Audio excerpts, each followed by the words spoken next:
So media has a huge role to play, and they can play a very responsible role, especially when it comes to child sexual abuse. And when a case is reported, and actually what comes in the media glare are the severe cases of sexual assault, where everybody gets to know about it, and typically it is happening in an educational institution or somewhere outside, not in the child's home. So those cases come to light, and then the media does focus more on the child, and the reporting is forever on, say, 6-year-old raped by gang raped or something like that. There is no report saying 32-year-old man assaulted a child. The focus is on the child. The focus is never on the perpetrator.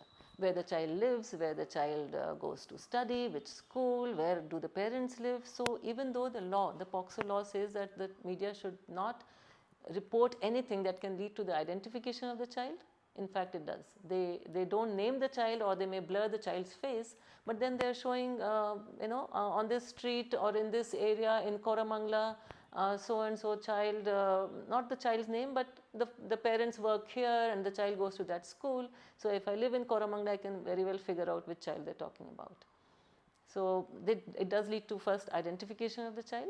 Secondly, this constant barrage of traumatizing, gruesome, brutal, this, yes, many a time it is gruesome and brutal, but constantly talking about that prevents the child from healing also. The child is also listening to the same story. The parents are listening, and the child is not allowed to heal. It is as if you have a fracture or you burn, and your focus is brought to see how terrible it is, see how much blood flew, see where the bones are, see how many pieces the bones are in. How is the child ever going to heal from there?